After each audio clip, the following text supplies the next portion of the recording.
Hello, everybody, and welcome back to the FRB Grand Tournament. We are continuing on with a game between iSAxslav in the blue trunks in the bottom left and nrgLuckyFool playing as the red Terran in the top right. That's right, indeed. You guys finally get to see Axslav play, and I finally get to see Axslav play. I've been so much waiting this. He is such a creative player and very ingenious. Comes up with these excellent, strange, unique builds, much like TLO does. And of course, he plays Protoss, so that's pretty cool, Yeah, I some guess. creative Protoss play will be really awesome to see on the FRB maps. As people have probably noticed, this is devolution. Iron Man has been yelling at us about not pronouncing it right, so we were doing our best to make sure that it's pronounced as the map and creator intended.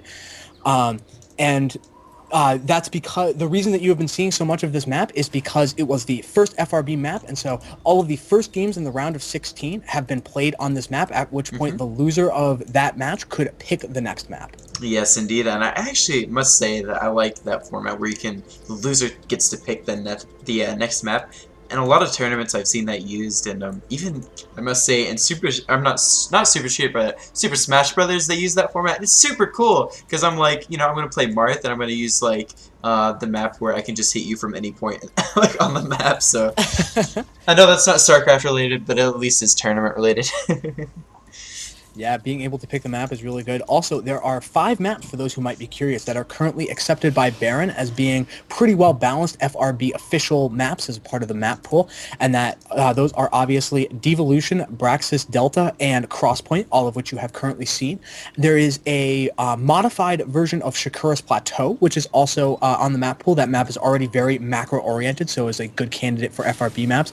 And there's a heavily modified version of Tal'Darim Altar, where the rocks at the third base are removed, and there's now a ramp leading up into the main. Those are both balanced things that help it fare much better as an FRB map.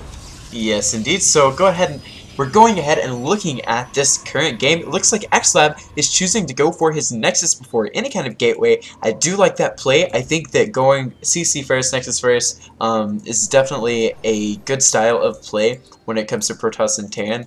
And I know that when I play Terran on FRB, I like to go CC first. I know you guys have seen that in the games on YouTube, but I don't know, I just love having that strong economy and then being able to follow that up with a couple Raxes and a ton of Marines. It just feels good, man. Yeah, by going for the early economic advantage, you can really turn that into a powerful mid-game. Because as we see right now, the Nexus is finishing up while his opponent is only just really started. They're both only about like 40 seconds from those respective ends. And ultimately, what it really cost him was like a probe that he was not able to defend that got sniped down by one of these Marines, because with just 3 Marines, there's absolutely no way that he can march them out across the map for them to do anything. A worker pull of just about like 6 or 7 workers with some good micro would kill them all with like no problem. Yeah, most definitely. So we do see Axslav, of course, getting that assimilator, not choosing to get his second one quite yet, whereas our Terran player has actually not gotten any gas, so he's very much focusing on bio and actually making a bunker here for defense. I like that play. Definitely a good idea. And oh my god, I cannot believe I missed that. A third command center. He's building one at the far top left of the map. So that's going to be interesting to see how it comes into play this game, if it gets spotted or not. And I honestly have a feeling that it'll take Protoss a long time to spot that. Yeah, it's definitely not a usual place to try to hide a base. It's so close to where your opponent takes about their natural 5th or so that if the game goes on for any length of time, it could be spotted. And so it's a very nice little bit of a mind game to be playing. At the same time, though, Axslav is taking his 3rd. So this might actually end up being really unfortunate for Axslav if he assumes that he has a distinct macro advantage by just kind of keeping an eye on his opponent and making sure that he has not taken his natural 3rd. He might assume that he's sitting just totally pretty, while his opponent is actually on even bases and even footing. Yeah, most definitely. So we can already see kind of the parting style from our Protoss player, and of course like MKP's new style where he just follows the parting base taking with his own command center taking. So gonna be really cool to see how this one does play out. As we can see here, we do have 1 gas, make that 2 gases for our Terran player. So he's gonna be teching up. Without a doubt, we'll be getting Stimpack or Factory relatively soon.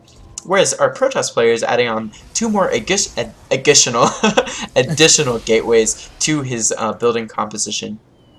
though there was a bit of a blunder despite those additional buildings coming on. The Warp Gate research has only just now been started. By looking at the resources of Axslav, he had the money to do that for like a really long time. He could have started that close to 2 minutes ago. And the fact that it is just now started, even with Chrono Boost kind of speeding it along, might be something of an issue for him if he really faces any kind of aggression, because with 11 Marines against just 2 Zealots, all of a sudden that's pretty dangerous for Axslav to be dealing with.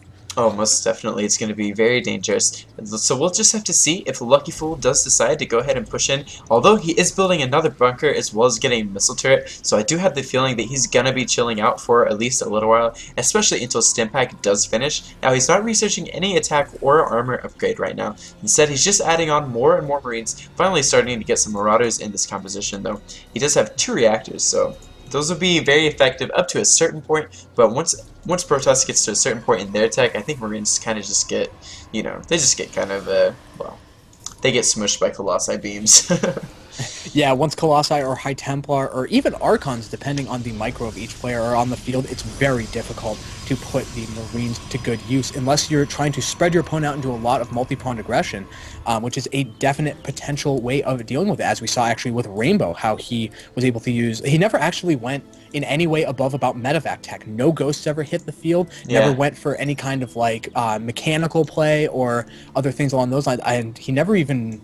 Yeah, like literally just no tech beyond that. But because his micro was so good, he was able to spread out his opponent so much, he was able to still make it work. Yeah, and that's actually the style that Day9 says that he prefers to play when he plays Stand, because I was watching analysis of TVP. It was actually like 3 hours long, so really in-depth analysis, and he likes going for Marine Marauder medevac, and maybe a Ghost if he really needs it, but just sticking with the bio. I like it too because, I mean, as we saw, it allows you to drop everywhere. And you know, you can use 2 medevacs to drop instead of just like 1 with an army in that, so we'll see how it plays out here. And speaking of medevac drops, we do see that the reactor is completing on the factory along with the starport finishing up, though the Colossus is on the way, so there might not be very much time for LuckyFool to build up a good number of medevacs. He might only really be able to make 2 and then be forced into Viking production to deal with the Colossus. Yes, and I must say I hate being forced into Viking production when you only have 2 medevacs. They just don't seem to really support your army quite as well as, well, obviously as 4 or even 6 would. So it does look like LuckyFool has managed to keep this base at the top left for a very long time, but a probe is moving up here, actually goes up to the high ground, and oh my god, does he know that it's there? He doesn't know that it's there, and I think he's making a base at the top. Will he scout this? That is the question. Yeah, he has totally missed the fact that it is up there. And I do love LuckyFool's decision. He's been dropping all of his mules on that base, just trying to strip mine it as fast as he possibly can, so that when it's found, and it will probably be found, it's mostly empty already, and he will have gotten all of his benefit from it, though he is doing a gigantic move out through the middle of the map. 1 Colossus is already on the field, but Extended Thermal Lance is not quite done. It will probably be done by the time this force is hitting. It'll definitely be done by the time that the forces do collide. I feel like if he had 1 more Colossi, which he will most certainly, or almost certainly have, yeah, it is going to be finished. Hopefully he can get it up to his army before this engagement actually happens. Looks like LuckyFool is choosing rather to pull back just a little bit. He saw that Colossi, and I think he wants to wait till he can get some Vikings out here. He does have 1 ship upgrade being researched, as well as 2 Vikings already on the field.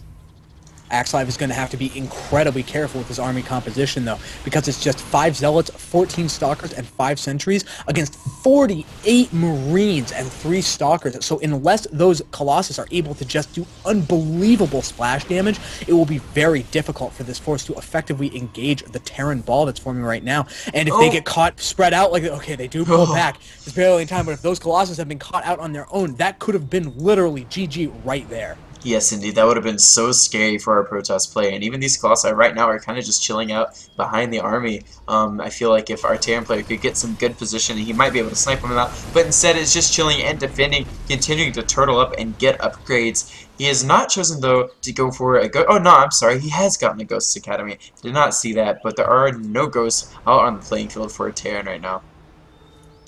Yeah, he has not currently invested in any kind of additional tech, though. This might be an engagement right in the middle. They are moving around each other right now, and Axslav trying to plant a pylon on that high ground. It's like, I love the enthusiasm, but you're not actually probes with cliff walking. I do think that would be a great new unit for Heart of the Swarm, though these Vikings getting caught out of position. All of them being taken down so fast by the Stalkers. There's now no anti-air-to-air to deal with the Colossus, and all these Marines are really running for their lives. Yeah, I do not see these Marines surviving this attack at all. As a matter of fact, these Colossi are just killing them so quickly. Only a few units left. They're actually forced to lift off, and of course, Axslav will not be able to get up to those medevacs to kill them with Stalkers. They do get away for now.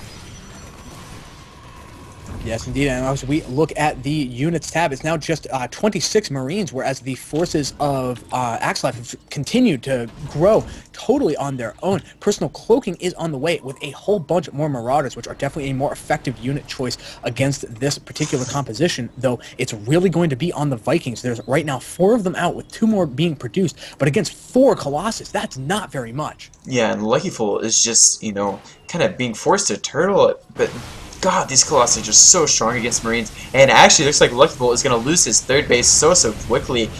He's not even trying to defend it. He's just continuing to turtle up here. Man. Yeah, I think he made the judgment call that he cannot take that army on right now, and I think it's the right one, though he does need to watch out because of the incredible range of Colossus. They will be able to start picking away at these bunkers with even more Zealots moving into the fray, and a small engagement going on right in the front, though no, he is committing to it. All of the laser beams of the Colossus immediately tearing through those bunkers. Some Zealots, unfortunately, being funneled through a pretty nasty chokehold. I'm just not sure it's going to matter. Look at this unbelievable amount of damage that is being dealt. Nice target fire as well. Targeting down each one of the Vikings with the Colossus. Though the reinforcements might be no, unfortunately, LuckyFool is forced to GG. That is GG. All right. So we are going to go ahead and switch over to the next game.